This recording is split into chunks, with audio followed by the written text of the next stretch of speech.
रुपए की भारी गिरावट के जोखिमों को नजरअंदाज कर रहे मुख्य आर्थिक सलाहकार। समस्या को गंभीरता से लें, अन्यथा भारतीय अर्थव्यवस्था को भारी कीमत चुकानी पड़ेगी। लेखक डॉक्टर ज्ञान पाठक।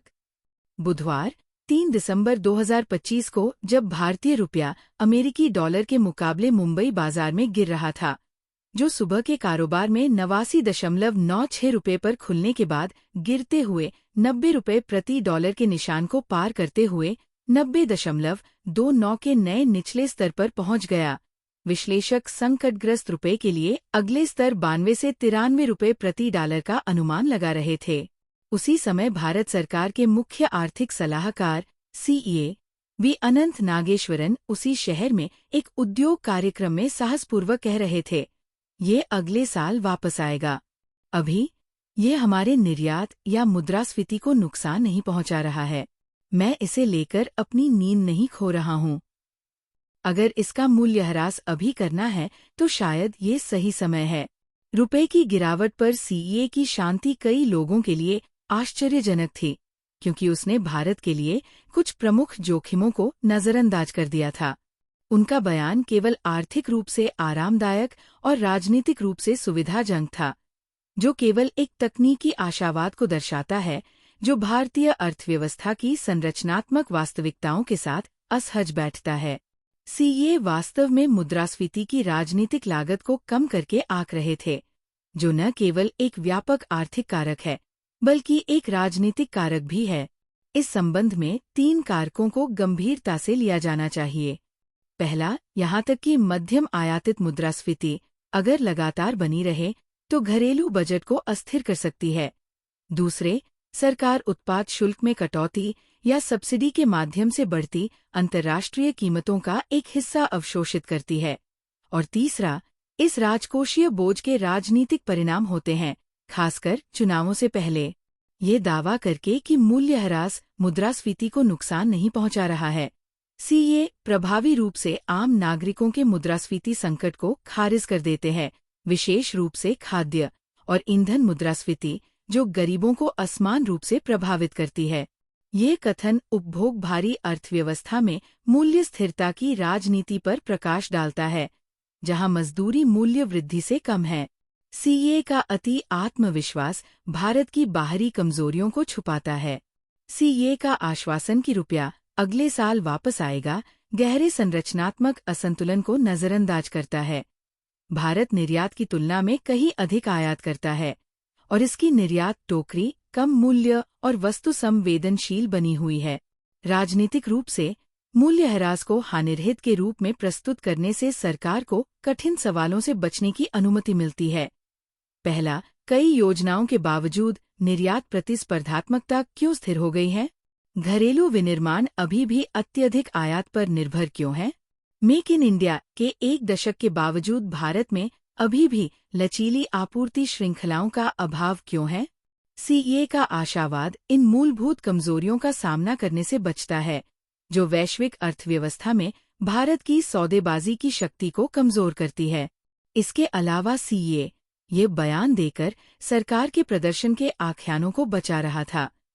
ये दावा कि मूल्यह्रास के लिए अब सही समय है, कहानी को सूक्ष्मता से बदल देता है। ये रुपए की गिरावट को कमजोरी के संकेत के रूप में नहीं बल्कि एक रणनीतिक समायोजन के रूप में पेश करता है। राजनीतिक रूप से ये 2 उद्देश्यों को पूरा करता है। पहला, मूल्यह्रास को अपेक्षित और सौम्य बताकर सरकार की आर्थिक छवि की रक्षा करना। दूसरे, विपक्षी दलों की पूर्वालोचना से बचाता है, जो रुपए की कमजोरी को खराब आर्थिक प्रबंधन से जोड़ते हैं। फिर भी वैश्विक निवेशक लगातार मुद्रा अवमूल्यन की अलग अलग व्याख्या करते हैं, अक्सर संरचनात्मक कमजोरियों, बढ़ते जोखिम और खराब नीति विश्वसनीयता के संकट संकेत के रूप में। सीए की कहानी इस प्रतिष्ठित जोखिम को स्वीकार करने से बचती है। सीए का बयान वितरण संबंधी परिणामों की भी अनदेखी करता है। ये सर्वविदित तथ्य है कि मूल्यह्रास सभी समूहों को समान रूप से नुकसान नहीं पहुंचाता है और लाभुक और हानि उठाने वाले राजनीतिक रूप से महत्वपूर्ण होते हैं। रुपए की गिरावट के विजेता निर्यातक, आईटी, कपड़ा, फार्मा और आउटसोर्स सेवा क्षेत्र होंगे। नुकसान में आयात पर निर्भर एसएमई, उपभोक्ता, विदेश में पढ़ने वाले छात्र, तेल पर निर्भर क्षेत्र, विमानन, परिवहन और उच्च सब्सिडी बोझ का सामना करने वाली राज्य सरकारें होंगी। मूल्यह्रास को हानिरहित घोषित करके सीए समाज के विभिन्न वर्गों पर पड़ने वाले असमान बोझ को दरकिनार कर देते हैं। यह एक राजनीतिक मुद्दा है, विशुद्ध रूप से आर्थिक नहीं। जब हम रुपए के अवमूल्यन को संरचनात्मक सुधार का विकल्प मानते हैं, तो हमारे सामने एक अलग तस्वीर भी होती है। सरकार ने लॉजिस्टिक्स में सुधार, अनुपालन बोझ को कम करने, श्रम सुधारों को गहरा करने, प्रौद्योगिकी उन्नयन का समर्थन करने और विनिर्माण अनुसंधान एवं विकास को सक्रिय करने जैसे कठोर सुधार करने के बजाय कृत्रिम निर्यात प्रतिस्पर्धात्मकता बनाने के लिए अक्सर रुपए के मूल्यह्रास पर भरोसा किया है। मूल्यह्रास प्रतिस्पर्धात्मकता का एक अस्थायी भ्रम प्रदान करता है, लेकिन ये संरचनात्मक अक्षमताओं को ठीक करने के लिए कुछ नहीं करता है। इसलिए सीए का बयान इस आत्मसंतुष्टि को स्पष्ट रूप से पुष्ट करता है। सरकार के अंदर के अर्थशास्त्री अक्सर जनता के विश्वास को बनाए रखने के लिए झटके को प्रबंधनीय बताते हैं। हालांकि जब रुपए का मूल्य गिरता है, विदेशी ऋण महंगा हो जाता है और मुद्रास्फीति आपूर्ति श्रृंखलाओं से होकर गुजरती है, तो लोगों को व्यापक आर्थिक आशावाद की परवाह नहीं होती है। उन्हें कीमतों, नौकरियों और घरेलू स्थिरता की परवाह है।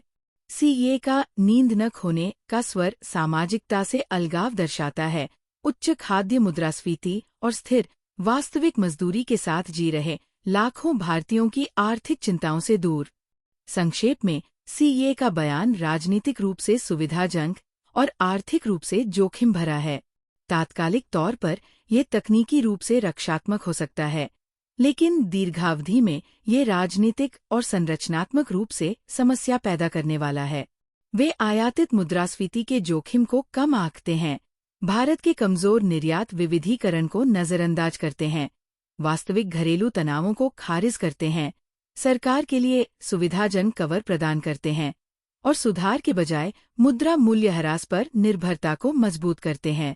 वह इस बात पर जोर देते हुए आंशिक रूप से सही हैं कि मौजूदा मूल्यह्रास निर्यात को नुकसान नहीं पहुंचा रहा है, लेकिन इसमें महत्वपूर्ण चेतावनियां हैं। व्यापारिक निर्यात में आयात सामग्री, इलेक्ट्रॉनिक्स, रसायन और इंजीनियरिंग सामान अधिक है, जो महंगी हो जाएगी और लाभ सीमित कर देगी। इसके अलावा यदि वैश्विक मांग धीमी हो जाती है, उदाहरण के लिए यूएस-ईयू मंदी, तो कमजोर रुपया स्वचालित रूप से निर्यात को बढ़ावा नहीं देगा।